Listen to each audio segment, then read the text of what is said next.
Good morning, sir. What is your name and what is your business?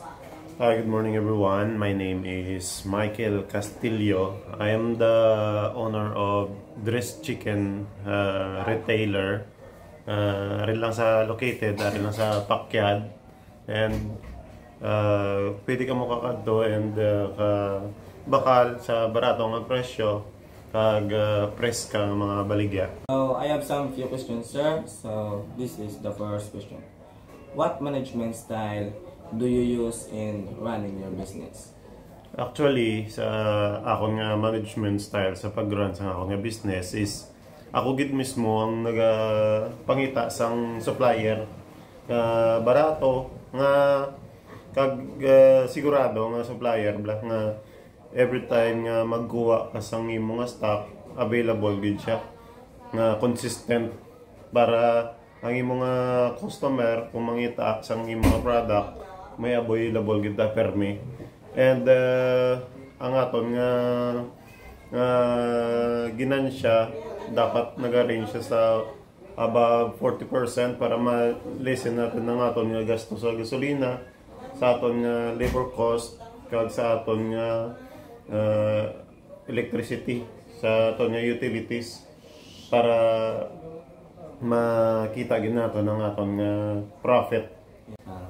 So the next question is, how do you motivate your staff to work effectively? How to motivate your staff to work effectively is you have to treat them as brothers. Yes. Okay? So that open sila sa imo kag hatagas ang incentive sa ila para ma-motivate gid sila and words of encouragement mo sa ila para work sila nga wala sang palya bala.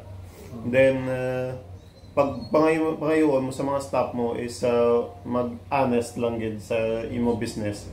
Kay kung hindi sila honest, syempre may mga focus na sila nga ginaobra mo na makaguba sa imo nga negosyo. So very important gid nga nga magatag ka sa mga incentives, employee of the month sa mga imo nga empleyado para mag-work hard sila para sa imo. Syempre partner mo na sila eh. Amo na ilang sila nang imo nga ulo sa imo nga negosyo man. So kinahanglan i-motivate mo sila kag words encouragement para sa ila para mag-work hard sila para sa business mo. So the last question, sir, is what advice would you give to ABM students who wants to start their own business someday?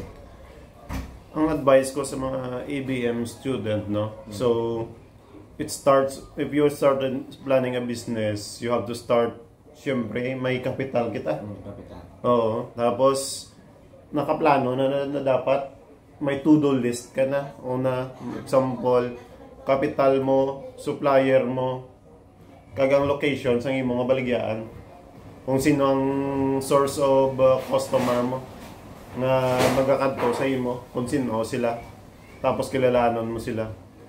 Okay? Tapos study hard gid sa about business kay ang business may failure may and kinahanglan sige lang. Don't lose hope kag sa one day ma-achieve mo kung anong ginahando mo sa kabuhi nga mga business. Amo lang na. Okay. Thank you for that answer, sir. Okay, sir. Thank you. Thank you.